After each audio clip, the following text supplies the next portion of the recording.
సువార్త పట్టణము మత్తయి సువార్త 5వ అధ్యాయము 27వ వచనం నుండి 32 వరకు. వ్యభిచారము దాని రూపము. వ్యభిచరింపరాదు అని శాసనమును మీరు విని ఉన్నారు కదా. నేను మీతో చెప్పినది ఏమనగా, ఒక స్త్రీని కామముతో చూసువాడు ప్రతివాడు ఆ క్షణమే తన హృదయములోనే వ్యభిచరించినట్లే.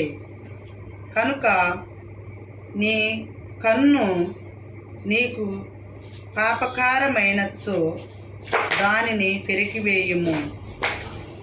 నీ దేహమంతయు నరకములో త్రోయబడుట కంటే నీ అవయవములో ఒకదానినైనా కోల్పోవుట మేలు.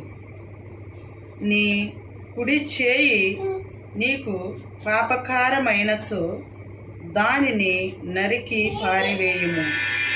నీ దేహమంతయు నరకములో పడుట కంటే నీ అవయవములో ఒకదానినైనా కోల్పోవుట మేలు. తన భార్యను విడనాడు వాడు విడాకుల పత్రమును ఇయ్యవలెనని అని మీరు విని ఉన్నారు కదా. నేనిప్పుడు చెప్పినది ఏమనా, వ్యభిచారము కారణము తప్ప తన భార్యను విడనాడు ప్రతి వ్యక్తి ఆమెను వ్యభిచారము చేసిన వాడగును. అట్లే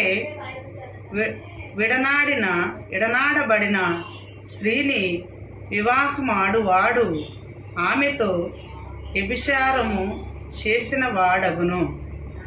ఇది క్రీస్తు సువిశేషము. క్రీస్తువా మీకు స్తుతి కలుగునుగాక.